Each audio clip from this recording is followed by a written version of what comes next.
Assalamualaikum warahmatullahi wabarakatuh. Waalaikumsalam warahmatullahi wabarakatuh. Bismillahirrahmanirrahim. Alhamdulillahi rabbil alamin. Wassalatu wassalamu ala ashrafil anbiya'i wal mursalin. Sayyidina wa maulana Muhammadin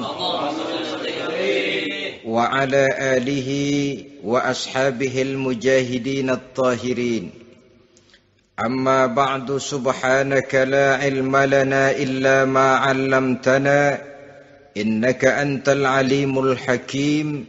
La hawla wa la quwwata illa billahil aliyyil azim. Saudara-saudara kaum muslimin, terutama adik-adik para remaja dan pemuda yang saya cintai. Apabila seseorang akan membangun rumah, tentu saja dia akan mengadakan beberapa pilihan. Sejak dari memilih lokasi di mana rumah itu akan didirikan, sampai kepada menentukan bahan-bahan kualitas yang akan dipakainya, sampai kemudian kepada wujud dan bentuk rumah yang akan ditinggalinya. Demikianlah bahwa untuk membangun sebuah rumah yang hanya untuk menaungi kehidupan di dunia ini, kita mengadakan berbagai macam pilihan. Apalagi kalau kita akan membangun sebuah rumah tangga yang kita harapkan tidak hanya akan menaungi kehidupan di dunia ini, tidak hanya untuk kepentingan kita saja, tetapi juga untuk kepentingan anak cucu kita di belakang hari, termasuk sampai kepada hari akhirat nanti. Oleh karena itu, pada pertemuan kali ini, saya hanya ingin khusus berbicara kepada adik-adik remaja dan para pemuda, bagaimana sebaiknya memilih jodoh menurut ajaran agama Islam.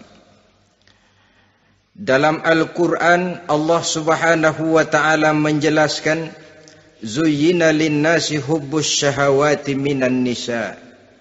Bahwa manusia, apapun jenisnya, asal dia bernama manusia, dihiasi dengan perasaan cinta kepada perempuan.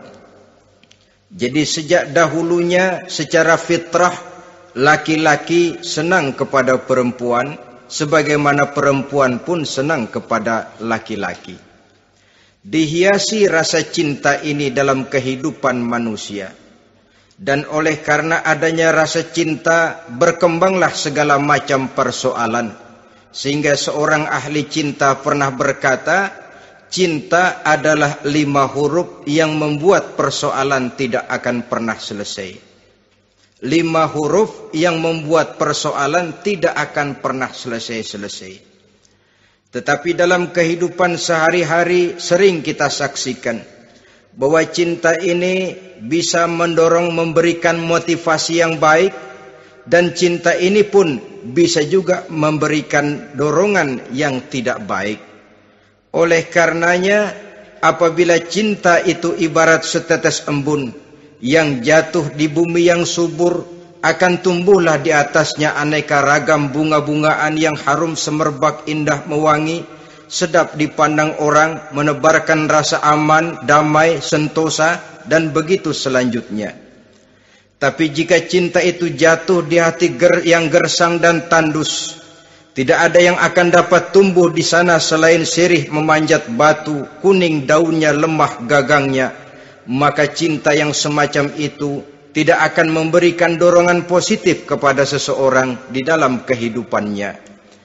Maka lebih dahulu kita akan membicarakan cinta dalam artian yang positif ini, untuk nanti sampai kepada perempuan yang bagaimana yang harus kita cintai, atau laki-laki yang bagaimana yang harus dicintai oleh seorang perempuan.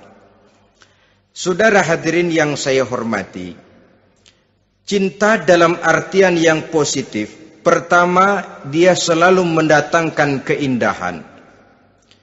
Yang kedua, cinta itu memberikan energi atau semangat untuk berjuang. Dan yang ketiga, cinta itu selalu membawa resiko dalam bentuk pengorbanan. Maka cinta yang positif pertama melahirkan keindahan. Disinilah orang memerlukan filter atau saringan. Sebab keindahan yang didasarkan karena cinta itu merupakan satu keindahan yang relatif saja. Boleh jadi karena indah orang jadi cinta, boleh juga jadi karena cinta segala sesuatu terasa jadi indah. Namun bagaimanapun juga, kalau hati sudah diliputi oleh rasa cinta, segalanya akan terasa menjadi indah. Cinta itu adalah keindahan.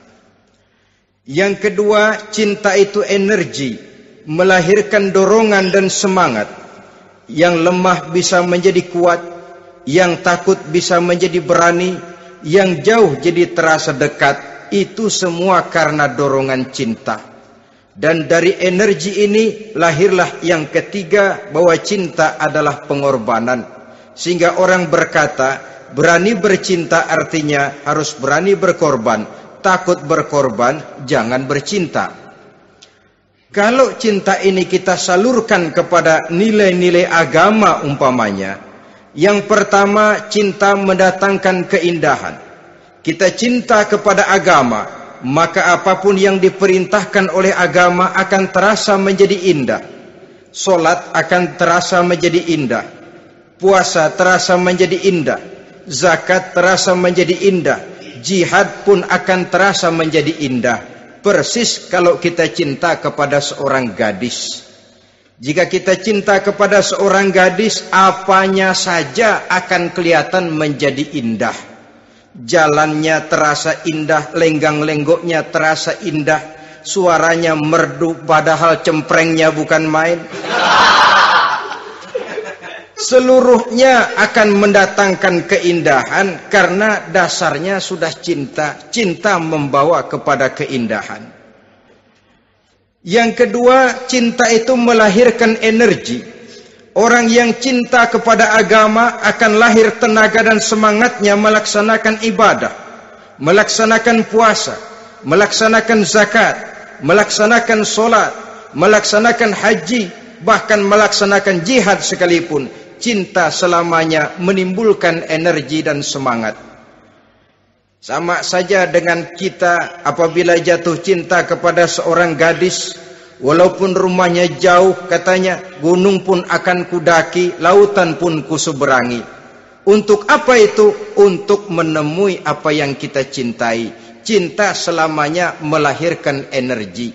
Capek tidak terasa, lelah tidak terasa, semuanya tertutup oleh keindahan yang bernama cinta. Lalu yang ketiga, cinta membawa pengorbanan. Apabila kita cinta kepada agama, maka pengorbanan terhadap apapun yang diminta oleh agama, baik itu pengorbanan waktu, tenaga, pikiran, harta, bahkan pengorbanan nyawa sekalipun, kita tidak akan berat melaksanakannya karena cinta kita kepada agama yang kita anut ini.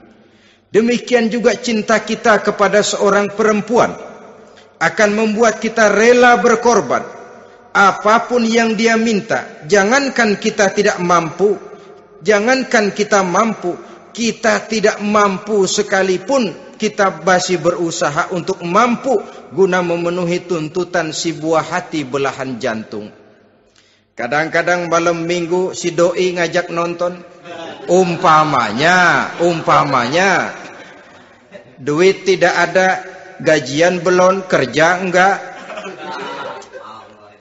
Timbullah inisiatif, entah sepatu kita jual ke tukang loa,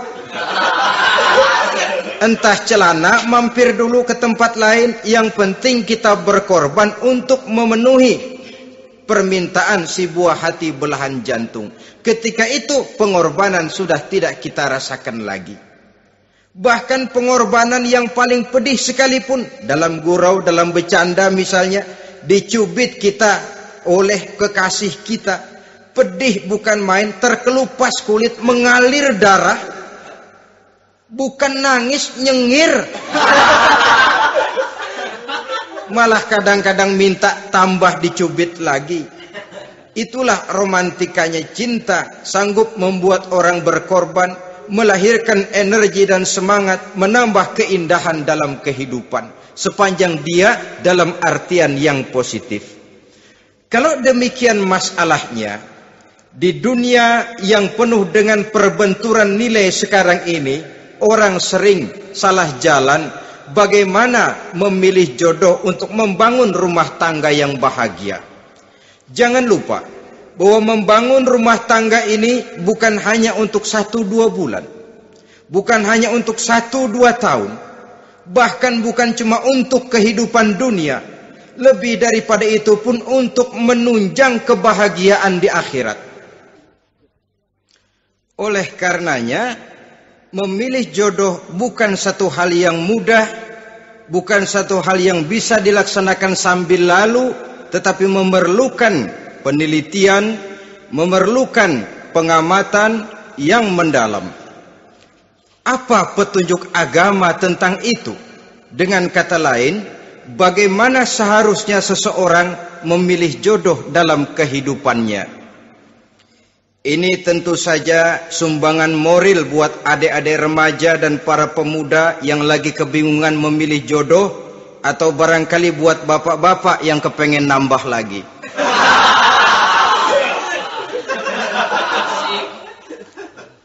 Mohon maaf kepada ibu-ibu, saya tidak menganjurkan, cuma ngajarin. Yang pertama, menurut Nabi, nikahilah perempuan itu karena rupanya, karena hartanya, karena keturunannya, dan karena agamanya. Ada 4 motif utama di sini. Pertama, memilih jodoh, lihatlah rupanya. Lagian siapa yang kepengen dapat jodoh rupanya nggak karu-karuan? Cari rupa yang cantik, indah, dan menawan. Namun jangan lupa, saya katakan di zaman di mana sering terjadi benturan nilai seperti sekarang ini, orang sulit untuk mendapatkan keaslian. Di mana teknologi sudah sedemikian canggih, di mana ilmu kedokteran sudah sedemikian maju, maka berbagai macam rupa bisa dibentuk dengan apa yang dinamakan operasi plastik misalnya. Yang pesek bisa dibikin mancung, kuping yang kelebaran bisa dibikin sedang, pipi yang kembung sebelah bisa dibikin rata, janggut yang tidak menarik bisa dibikin bak lebah bergantung katanya. Oleh karena itu, kalau pilihan hanya tertuju kepada rupa yang cantik saja semata-mata, kita sudah melakukan satu kesalahan yang sangat besar. Sebab apa? Diperingatkan oleh Nabi melalui hadis Ibnu Majah, Bazar dan Baihaqi dari Ibnu Umar. Janganlah kamu kawini seorang perempuan karena kecantikannya, sebab kecantikan boleh jadi akan mencelakakan. Jangan juga kamu kawini perempuan karena hartanya, sebab kekayaan biasanya akan mendatangkan kesombongan. Tetapi kawinilah karena agama dan akhlaknya, karena itulah yang akan membawa kepada kebahagiaan. Saudara-saudara kaum muslimin, terutama adik-adik remaja dan para pemuda, dikala usia puber, apalagi mata baru terbuka, awal balik namanya, remaja sering kehilangan filter. Pokoknya asal ngelihat rupa yang sudah lemot, denok, geboy, pikiran pun hanyut, malam terkenang, siang terbayang, tidur tak nyenyak, makan tak enak katanya, selalu terbayang wajah si doi. Dikala itu orang kehilangan pertimbangan bahwa rupa yang cantik kadang-kadang sering menipu. Diriwayatkan oleh Imam Ibnu Abbas, satu hari ketika sedang kumpul dengan para sahabat, lewatlah orang dengan potongan potongan orang kaya. Kelihatan kan, orang kaya sama orang miskin jalannya aja lain kan. Jalannya saja, jangan gaya hidupnya, jalannya saja lain. Liwat dia. Rasul bertanya kepada seorang sahabat, menurut pendapatmu bagaimana orang yang lewat itu? Kata sahabat, oh, yang lewat ini ya Rasul, kalau dia meminang perempuan pasti diterima. Kalau dia menolong orang pasti berhasil. Kalau dia ngomong pasti didengerin. Kenapa? Orang kaya. Orang kaya ya Rasul. Kalau dia minang, perempuan mana yang kagak bisa menerima kalau dipinang oleh orang kaya? Biar mukanya udah belipet kayak dompet tanggung bulan. Kalau memang duitnya banyak, nggak kelihatan tuh muka yang belipet, yang kelihatan duit. Kalau dia nolong orang, pasti berhasil apa yang dia tolong itu. Kalau dia ngomong, pasti didengerin orang, walaupun omongannya biasa-biasa saja. Kenapa? Orang lihat penampilannya. Sudah, ketika orang itu lewat, beberapa lama kemudian lewat lagi seseorang yang kelihatannya miskin. Rasul tanya lagi, kalau orang ini bagaimana pendapat kamu? Wah, potongan begini sih Rasul. Kalau dia minang, orang tolak. Siapa yang mau kawin sama kere begini? Kalau dia nolong orang, pasti nggak berhasil. Kalau dia ngomong, kagak bakalan ada yang mau dengerin. Siapa yang mau dengerin orang susah ngomong? Setelah orang itu lewat, apa kata Rasul? Orang yang terakhir, yang lewat ini, yang barusan lewat, jauh lebih baik dari yang pertama yang lewat tadi. Jauh lebih baik. Maksud dari ucapan ini, Rasul sebenarnya mendidik para sahabat jangan tertipu oleh penampilan. Sebab penampilan tidak selamanya mencerminkan keaslian. Apalagi di zaman sekarang, salon di mana-mana bejibun. Alis mata bisa dibikin, pipi bisa dicat. Yang pinggir kuning, yang tengah merah, di sebelah merah ada yang kehitam-hitaman, persis orang kepentok tiang listrik.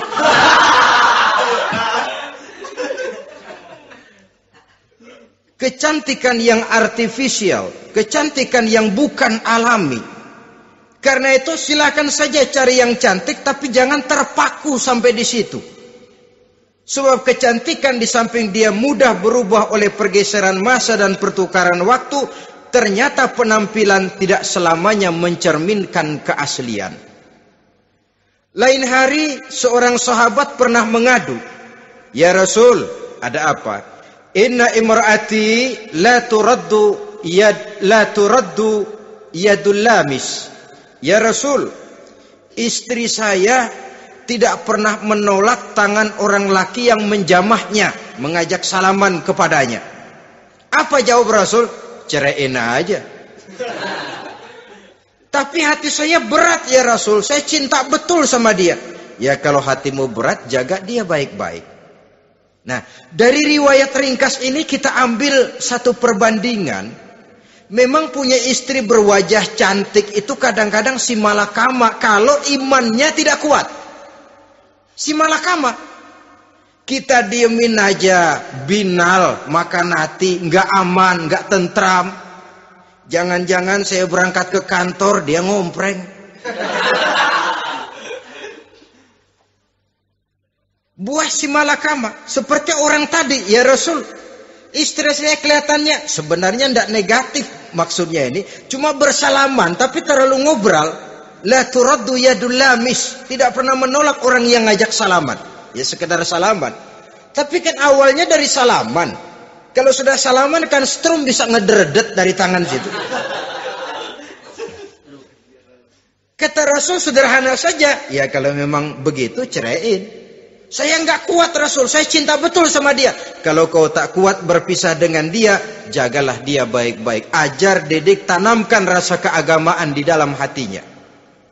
Saudara-saudara kaum muslimin, jadi rupa yang cantik tanpa didasari oleh nilai-nilai agama akan membuat seorang suami di rumah tangganya seperti si malakama. Seperti berhadapan dengan buah si malakama kalau tidak diiringi dengan nilai-nilai moral yang luhur dan bekal agama yang tangguh. akan pergi jauh dari rumah rasanya tidak aman.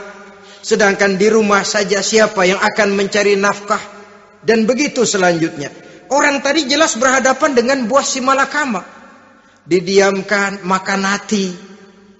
Sebab, maaf, kalau seorang suami sudah tidak punya rasa cemburu terhadap istrinya, itu kan yang disebut dayus. Dan dayus itu, jangankan masuk surga, bau surga saja dia tidak dapat. Tapi cemburu dalam artian bukan cemburu buta, cemburu dalam artian yang wajar. Dia cemburu, akan dikerasi takut kalau istrinya minta cerai, sedangkan dia cintanya sudah kadung medok bener. Si malakama jadinya. Nah, ini juga satu riwayat yang memberikan gambaran kepada kita. Pilihan, silakan cari rupa yang cantik saja. Cari yang cantik. Tapi kalau itu dijadikan motif utama tanpa dasar-dasar agama, saya khawatir nanti rumah tangga kita akan berhadapan dengan buah si malakama. Jadi adik-adik remaja, usaha, ikhtiar, cari yang cantik, yang kira-kira nggak membosenin, supaya kita betah tinggal di rumah, supaya kita merasa ada tempat berbagi rasa, ada tempat kita bernaung. Sebab kalau nyari bini sebini-bininya mah, ya jodoh di tangan Tuhan, kagak usah nyari juga ntar datang diri umpamanya. Iya, kalau yang datang peot. Orang harus berusaha walaupun pada akhirnya jodoh toh memang ditentukan Allah.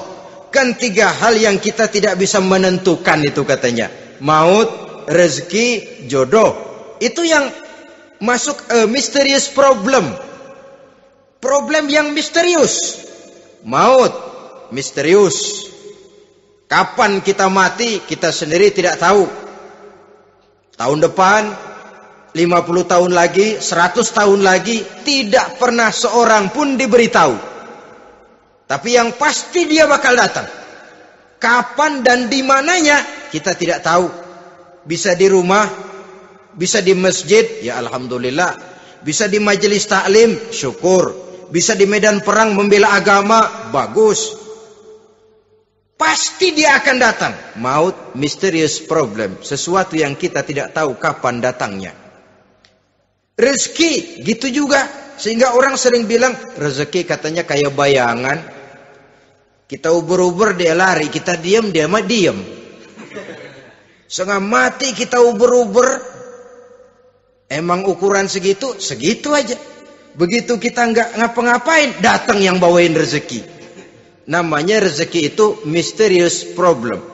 Kadang-kadang ngobek, sungsang, sumbul, udah segala tanah orang kita ukur-ukurin.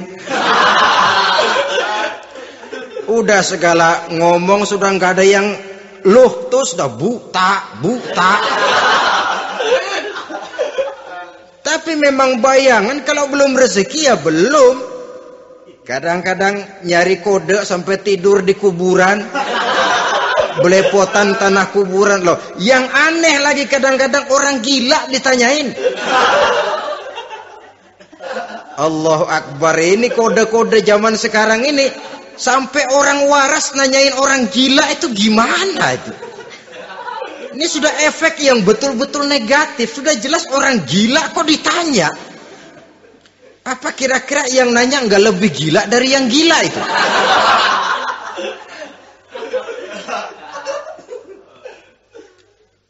Saudara-saudara kaum muslimin, terutama adik-adik remaja dan para pemuda, jadi silakan saja cari rupa yang cantik, karena dia akan jadi tautan hati, buah hati belahan jantung, tempat kita berbagi rasa, tempat kita pulang dan tinggal di rumah tangga kita. Tapi hendaknya kecantikan rupa itu diiringi juga dengan kecantikan budi. Karena itu cari rupa yang cantik. Ini pilihan utama. Yang kedua, kata Nabi, harta, cari yang kaya. Tetapi jangan lupa, jangan dijadikan pilihan utama. Karena kekayaan sering mendatangkan kesombongan. Apalagi kalau seorang pemuda mendapat istri orang kaya. hidupnya dimodali oleh istrinya, maka biasanya wibawanya sebagai seorang suami akan hilang. Akhirnya komando di tangan istri. Dikala itulah suami tidak lebih daripada prajurit yang taat kepada komando istrinya.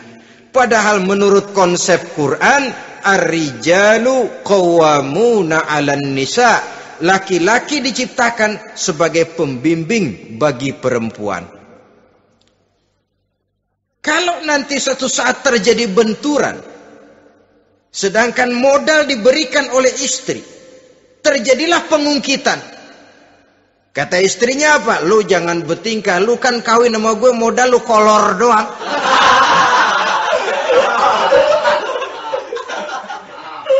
Kalau sekarang bertingkah, silakan keluar rumah. Bawa seperti engkau datang dulu. Jangan bawa apa-apa. Pergilah seperti engkau datang dulu kemari. Hilanglah wibawa seorang suami. Suami kalau udah digentak sama istri begitu, ngelempuruk kayak ayam sampar. Di mana lagi letak wibawanya? Harta sering mendatangkan kesombongan. Oleh karena itu, walaupun diperintahkan cari yang keturunan orang kaya, tapi maksudnya jangan dompleng. Sebab kepribadian seorang suami akan ditentukan oleh sifatnya sendiri. Keberadaannya ditentukan oleh karya dan perbuatannya sendiri. Itulah yang akan menampilkan kepribadian dia dalam kehidupan di masyarakat ini. Saudara-saudara kaum muslimin, terutama adik-adik remaja dan para pemuda, kan kadang-kadang di zaman sekarang kan kelas-kelas gigolo, playboy ya, nyari tante-tante kesepian, mejeng-mejeng di pinggir-pinggir jalan dengan harapan apa? Ya barter lah, tukar tambah. Nah, supaya dapat rokok, dibelikan pakaian, motor dan sebagainya. Tapi yang jelas hilang harga diri sebagai laki-laki, dan itu yang paling mahal. Kalau seorang laki-laki sudah kehilangan harga diri, apalagi yang bisa dibanggakan dalam kehidupan ini? Apa artinya naik mobil kalau kepala tertunduk ke bawah? Apa artinya jalan di tengah masyarakat kalau kita tidak bisa menengadah dengan satu kebanggaan? Hilangnya harga diri merupakan kehancuran awal dari sebuah pribadi yang untuk jangka panjang kita tidak akan bisa lagi berbuat banyak. Tanpa harta orang memang sulit untuk bahagia, tapi harta semata-mata bukan merupakan jaminan bahwa orang lantas akan bahagia. Saya barangkali harus berkata, banyak orang miskin yang kaya, tapi tidak sedikit orang kaya yang miskin. Saya ulangi ini. Banyak orang miskin yang kaya, tetapi tidak sedikit orang kaya yang miskin. Nah, bagaimana pengertiannya? Orang miskin yang kaya, materinya sederhana, peralatan rumah tangganya sederhana, tapi hatinya kaya. Oleh karena hatinya kaya, jiwanya lapang. Sebaliknya, orang kaya yang miskin, di tengah kelimpahan materi yang berlimpah, segalanya serba ada, hatinya yang miskin. Kelimpahan materi tidak akan sanggup mengobati kemiskinan hatinya.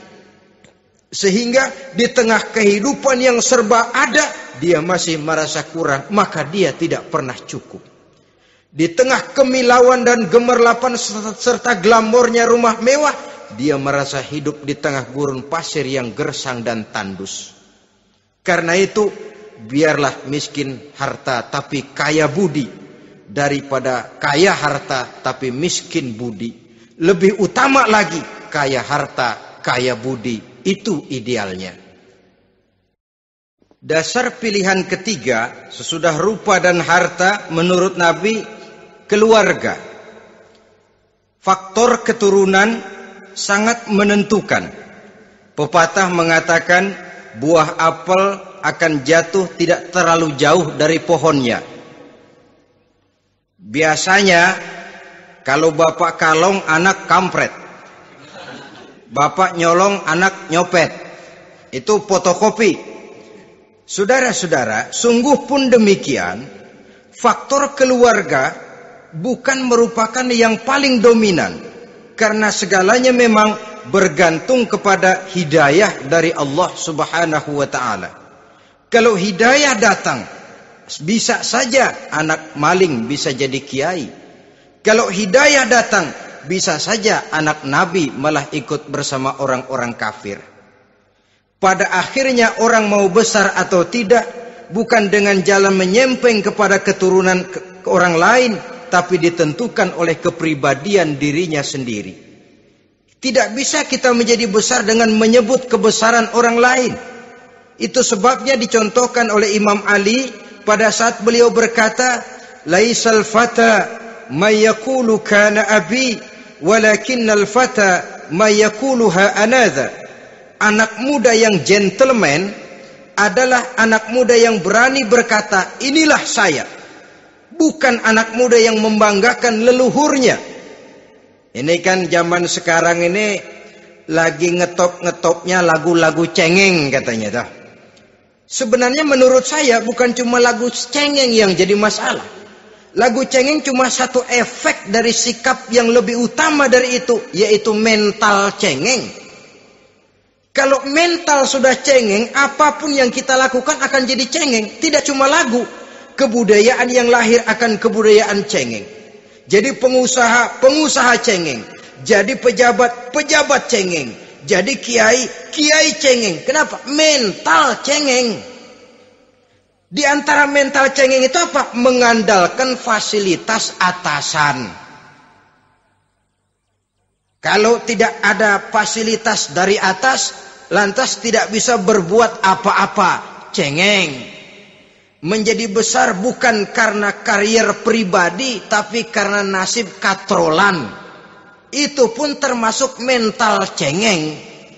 Sedikit gagal, bagaimana sedikit jalan buntu, babe. Sedikit deadlock, babe. Lu ngapain babe lu melulu? Saudara hadirin yang saya hormati, jadi lebih penting dari sekedar lagu-lagu cengeng, saya malah lebih suka bicara mental cengeng ini. Mental yang cepat putus asa. Mental yang tidak mau mengeluarkan usaha maksimal. Mental yang hanya mengandalkan fasilitas. Sedangkan pribadinya tidak lebih daripada pribadi sumuhun dawu, pribadi kulon nuwun, pribadi kumaha juragan wae, pribadi oke bos, pribadi asal bapak senang. Bukankah itu semua merupakan cermin dari mental-mental yang cengeng, yang untuk jangka panjang tidak akan pernah menguntungkan daripada pembangunan bangsa dan negara yang kita cintai ini. Seseorang mau besar atau tidak bukan dengan jalan menyempeng kepada kebesaran orang lain.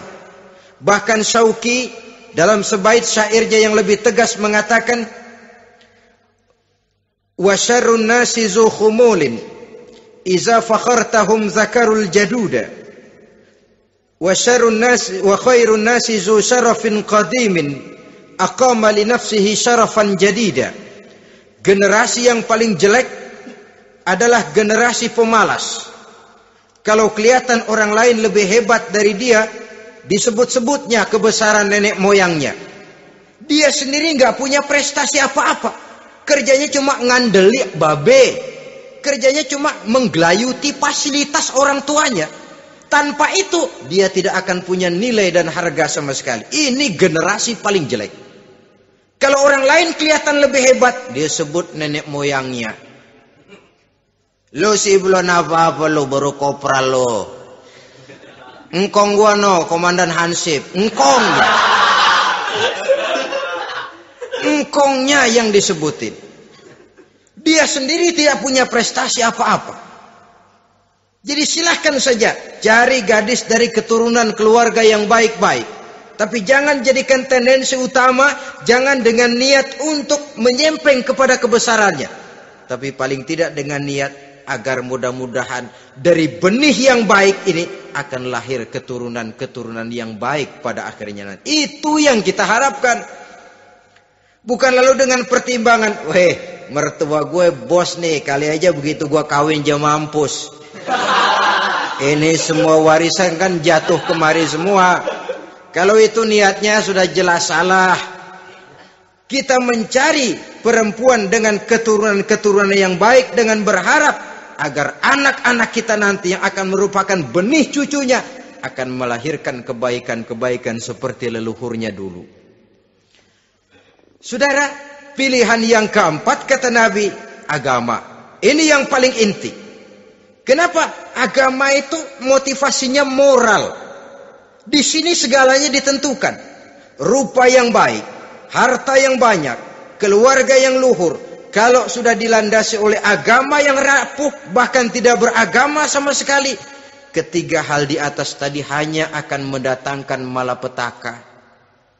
Sekarang kan kita tertipu oleh penampilan, padahal penampilan belum tentu kenyataan. Di jalan-jalan kita akan lebih terpesona melihat gadis pakai miniskirt di atas lutut ketimbang kita melihat gadis-gadis yang pakai jilbab. Kalau sudah pakai jilbab keliwat, yang usil banyak banget, bau sorga nih. Bau sorga katanya. Tapi kalau sudah yang pakai miniskirt itu yang lewat, itu dari ujung ke ujung mata kagak mau kedip. Laler nemplok di mata kagak dirasain. Kita terpesona oleh penampilan zahir, padahal penampilan belum tentu memantulkan hal yang sebenarnya. Tapi memang itulah watak manusia. Watak manusia, saya katakan manusia tanpa kecuali. Tetapi bergantung kepada pemikiran jangka pendek atau jangka panjang. Kalau jangka panjang yang kita pikirkan, ya tentu kita tidak akan mudah terpesona oleh hal yang zahir. Sampai-sampai Quran sendiri mengatakan budak yang hitam legam tapi beriman itu lebih baik daripada orang-orang musyrik walaupun cantik, denok, lemot, geboy. Ada lagi nggak bahasa yang lebih dari itu? Cantik, denok, lemot, geboy, bahenol, nerkom. Tapi kafir masih lebih baik budak yang hitam legam sekalipun. Kalau dia beriman. Kenapa? Rumah tangga untuk jangka panjang. Sebab itu Islam tidak membolehkan kawin campuran dengan lain agama. Walaupun ada ayat yang mengatakan boleh kawin dengan ahlul kitab. Tapi sebagian mufassir menjelaskan bolehnya kawin dengan ahlul kitab itu dalam kondisi darurat. Dalam kondisi normal tidak bisa. Kenapa? Kalau sudah berlainan agama, akan terjadi kerancuan rumah tangga untuk jangka panjang. Bagaimana membina dalam keharmonisan di rumah tangga? Bagaimana nasib anak-anak nanti? Kadang-kadang ada keluarga, kami sih keluarga modern. Anak-anak kami berikan kebebasan untuk milih agama apa saja. Bapaknya Islam, istrinya Kristen, anaknya ada yang Hindu, Buddha. Bagus nih, keluarga pecel namanya. Bagaimana keluarga modern bisa seperti itu? Padahal seorang suami bertanggung jawab di hadapan Allah. Dia akan ditanya tentang istrinya. Dia akan dimintakan pertanggungan jawab tentang anak-anaknya. Kalau istri kita berlainan agama, mungkin terjadi pengkaplingan. Pokoknya kalau anak perempuan ikut ibu, anak laki ikut bapak. Administrasi dunia bisa begitu, tapi akhirat pertanggungan jawab di hadapan Allah. Bisakah kita? Sorry aja Tuhan emang janjinya begini. Saudara hadirin yang saya hormati, oleh karena itu budak legam hitam kalau beriman masih lebih baik daripada orang-orang yang tidak beriman walaupun cantik dan mempesona. Kenapa? Ini faktor agama. Ya buat 1-2 bulan bisa terwujud rumah tangga yang tentram. 2-3 tahun mungkin masih bisa bertahan. Tapi sampai kapan? Sampai kapan itu akan terwujud? Pada akhirnya akan muncullah dilema yang akan sulit buat diatasi. Oleh karenanya motif agama dijadikan stres oleh Nabi. Fasfar bizatiddin taribat yadak. Pilih agama sebagai titik sentral, sebagai pilihan utama. Kalau agamanya kuat, walaupun rupanya sederhana, tapi karena nilai agamanya kuat, dia bisa menyenangkan hati suaminya. Dia bersolek untuk kepentingan suaminya. Dia taat kepada suaminya. Harta, dia anak orang kaya untuk membantu perjuangan suaminya. Tapi kalau tidak ada modal agama, rupa yang cantik bisa menyengsarakan suami. Apalagi kalau suami kere. Istrinya sudah cantik, kaya ataupun tidak kaya kadang-kadang. Udah, suaminya suruh ngempuk di rumah, bininya yang kerja. Ya kalau kerja mendingan kalau dikerjain itu.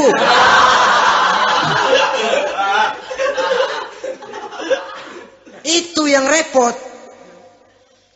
Saudara hadirin yang saya hormati, dan ini bukan 1-2 kasus.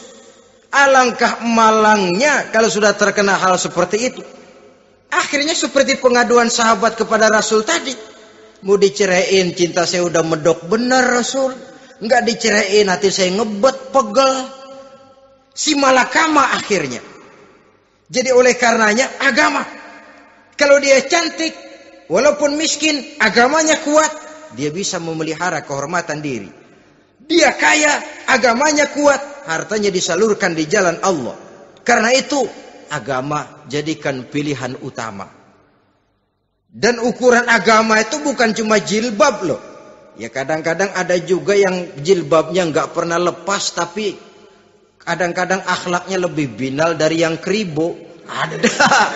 Ada cuma sekedar kamuflase saja, itu pun penampilan. Sekedar penampilan saja. Cuma dari segi aurat ya memang lebih baik dan lebih utama. Dan saya kira lebih mengundang penasaran toh. Duren kalau udah dibuka kan kelihatan isinya. Emang udah begitu. Udah. Tapi kalau masih rapat, itu yang rasanya kita pengen buka. Timbul tantangan. Gue pengen tahu isinya. Rasanya juga begitu. Sama saja dengan baju. Kalau dibungkus rapat di plastik, ditaruh di etalase. Adanya di toko serba ada. Tahu kita barang mahal nih. Biar punya duit, kita mau nawar ragu-ragu, takut nggak cukup. Tapi kalau barang sudah dibuka, di jalanan, diobral, di pinggir jalan, murahan, 1.003 masih dicampur odol. Yang begitu sih biar nggak punya duit, kita berani banget tanya, nawar, megang lagi nyemek. Berat duit nih bang. Kenapa? Barang sudah terbuka. Jadi saudara-saudara, syukur kalau keempat-empatnya ini jodoh terkumpul dalam jodoh yang saudara cari. Sudah rupanya cantik, kaya, keturunan orang baik-baik, agamanya kuat. Nah, surga dunia tuh. Yang begitu cari. Kalau ada yang begitu, saya juga mau nambahin satu lagi.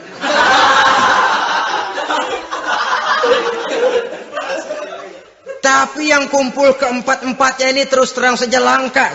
Makhluk langka ini. Kadang-kadang cantik, kaya, keluarganya hebat, agamanya nol, akhlaknya kayak setan. Tapi yang paling celaka kalau empat-empatnya kagak ada.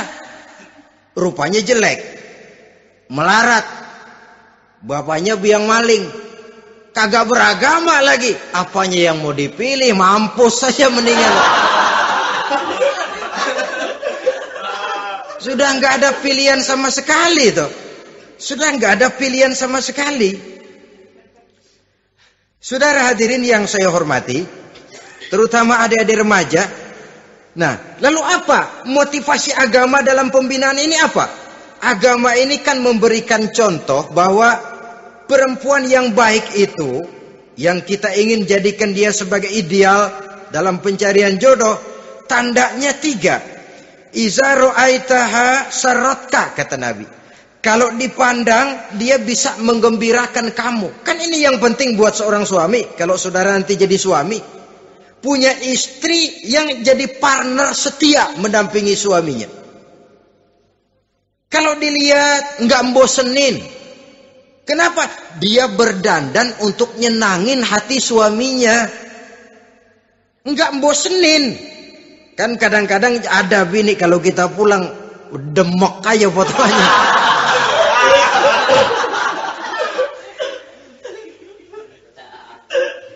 Ini yang bikin suami enggak betah di rumah ini kan yang begini. Adapun perempuan yang beragama, apabila dipandang oleh suaminya, dia pandai menyenangkan hati suaminya. Andai kata suaminya dalam kesulitan, dia tidak menambah beban kesulitan. Paling tidak dia bisa memberikan satu bantuan moral. Bantuan moral untuk mengurangi beban kesulitan daripada suaminya. Suami pulang dagang rugi, kata istrinya, romantika bang. Sekali-sekali lah, masa selamanya dagang mau untung. Besok siapa tahu untung lebih besar. Kan meringankan tuh. Kadang-kadang enggak, suami pulang dagang dari pasar panas, rugi. Sampai rumah bini pidato.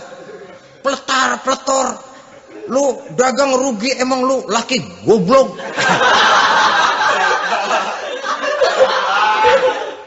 Sudahlah di pasar rugi, di rumah digoblok-goblokin. Ini nanti kena penyakit broken home yang begini ini. Padahal kesuksesan di kantor, kesuksesan di pasar, kesuksesan di medan tugas selalu dimulai dari kesuksesan dan ketenangan dari rumah tangga.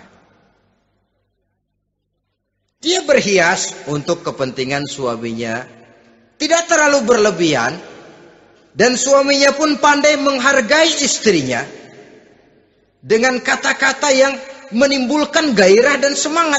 Melihat istrinya bersorak, kamu makin cantik saja. Jangan juga kadang-kadang suami ketus.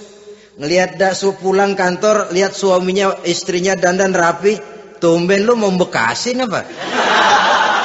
Mau bekasin katanya.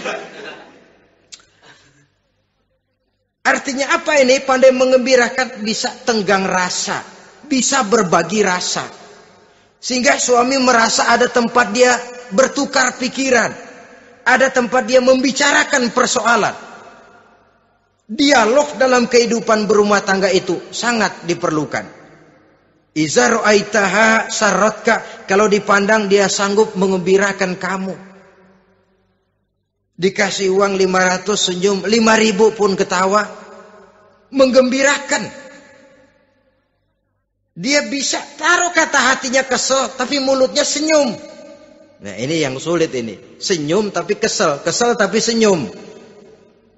Kadang-kadang istri itu kan kalau sudah kesel, suami pulang nggak bisa dia menyembunyikan kekesalannya. Dari jauh suami sudah lihat ini yang nyambut, ini bemo ini. Udah monyong serem. Saudara hadirin yang saya hormati, yang kedua, bila diperintah dia taat. Ini pengaruh agama. Sehingga Nabi mengatakan, "Lau amartu li ahadin ayyasjuda ila ghairiha, la amartul mar'ata litasjuda ila zawjiha likibari haqqihi 'alaiha." Andai kata saja boleh aku memerintahkan manusia untuk sujud kepada sesama manusia, pastilah aku perintahkan perempuan untuk sujud kepada suaminya. Kenapa? Karena besar hak suaminya kepada dirinya. Untung sujud kepada manusia tidak boleh. Andai kata boleh, perempuan disuruh sujud sama suaminya. Ini tidak perlu sampai sujud, cium tangan saja minta ridho suami. Kadang-kadang perempuan sekarang berat. Paling banter setahun sekali lebaran doang. Laki pulang sembahyang tubruk, cium tangan, minta redo, nangis segala macam. 3 hari habis lebaran, beras habis, monyong aja lagi.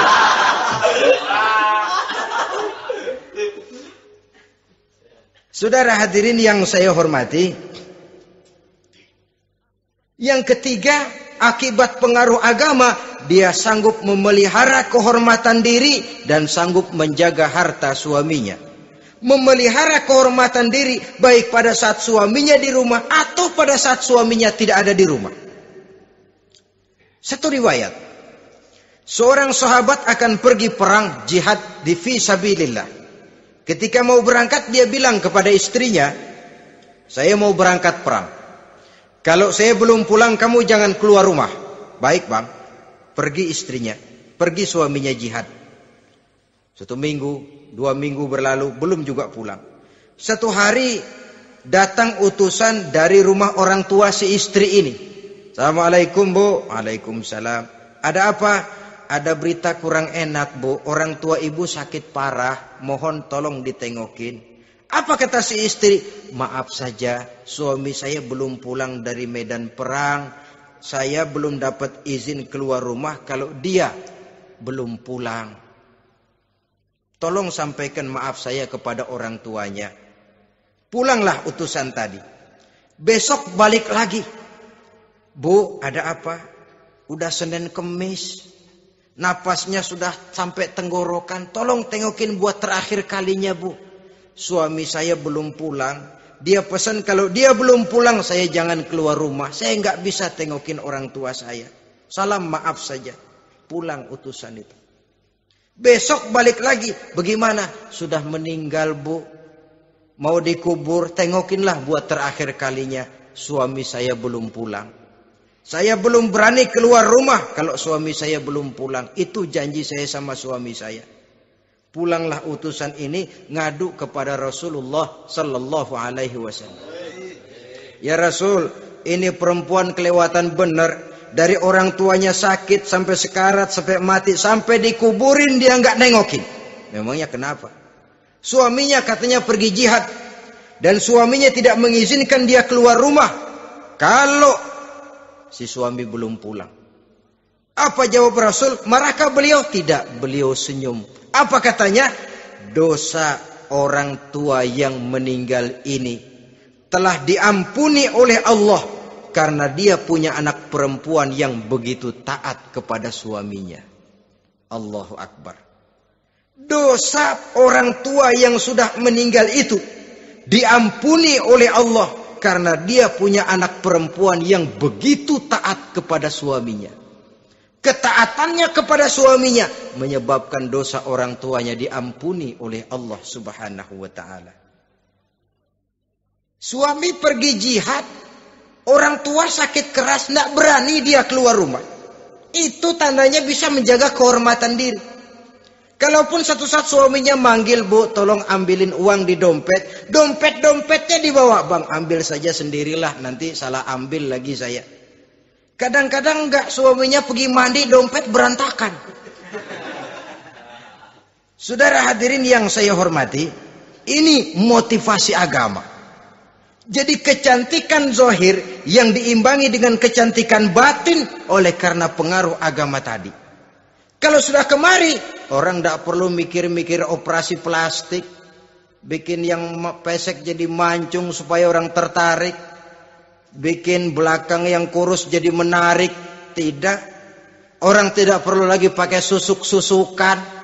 Dipasang di bibir supaya kalau senyum orang gempor. Supaya kalau ngomong orang percaya. Dipakai di kuping supaya macam-macam. Tidak perlu lagi. Pakai jompa-jampe, pelet-peletan. Supaya kalau diludahin orang ngikut. Nggak perlu lagi. Kenapa? Cinta itu nature. Sesuatu yang alamiah, yang tidak bisa dipaksakan. Dia kudrati, karunia dari Allah.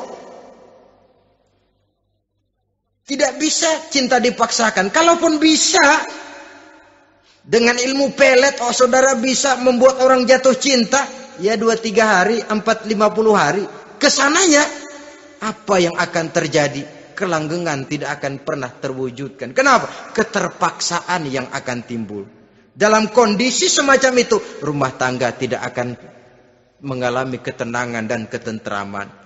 Jadi biarkan cinta berjalan secara alamiah, karena dia memang alamiah. Saudara-saudara, nah sekarang kalau sudah ketemu nih, yang 4 tadi, rupa cantik, keturunan boleh, kaya lumayan, agama kuat. Apa yang harus kita cari? Apa yang harus kita lakukan? Apa pakai pepatah anak sekarang? Aku lihat, aku pikat, aku dapat, aku sikat, aku minggat. Bangsat.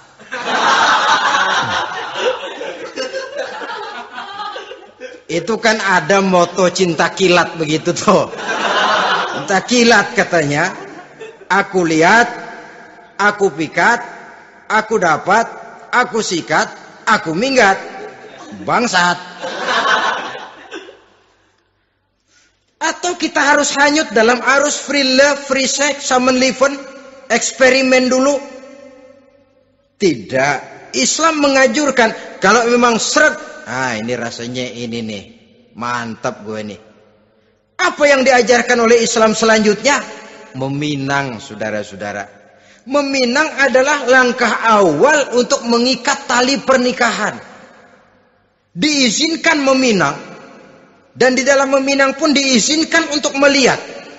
Cuma kalau boleh, ya syaratnya itu waktu melihat itu jangan sampai ketahuan si perempuan yang akan kita pinang itu. Untuk apa kita meminang? Pertama untuk yakin. Yakin bahwa perempuan yang kita inginkan ini sudah kumpul syaratnya itu tidak ada cacatnya. Yang kedua untuk memperkuat tekad hidup berumah tangga. Diperlukan meminang. Adapun adat itu berbeda, tapi bahwa konsep meminang itu dalam Islam ada, itu jelas. Ya kalau mesti bawa pisang raja, pakai roti buaya, pakai martabak segede ban mobil truk segala macam, itu adat saja, ya. Tapi yang real meminang itu ada dalam Islam. Nah, bagaimana adab meminang? Setelah kita tahu anak ini cantiknya ya, keturunan baik, ya kekayaannya lumayan, agamanya kuat, pinanglah dia. Caranya boleh lihat langsung. Lihat langsung kalau bisa tanpa setahu si perempuan. Dan batas yang boleh dilihat itu muka dan tangan. Itu saja. Jadi jangan gerusak. Minta permisi Pak, saya mau ngelihat anak Bapak seutuhnya. Soalnya buat saya ini nanti. Apanya aja dibedolin, jangan. Kira-kira yang boleh itu muka sama tangan. Andai kata kita risih, sebab nanti kalau nggak jadi akan jadi timbul rasa malu dan si perempuan juga kasihan. Boleh mengutus perempuan yang kita percaya.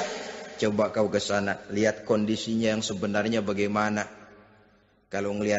Kalau ngelihat dari jauh sih utuh, siapa tahu nanti tangannya kurang sebelah. Coba lihat sana. Saudara-saudara, kemudian boleh juga ditanyakan kepada orang tuanya. Dan dalam hal ini orang tua si gadis tidak boleh menyembunyikan aib atau cacat yang dimiliki oleh anaknya. Dia harus menceritakan apa adanya. Sampai pun kekurangan anaknya yang paling kecil sekalipun. Sebab apa?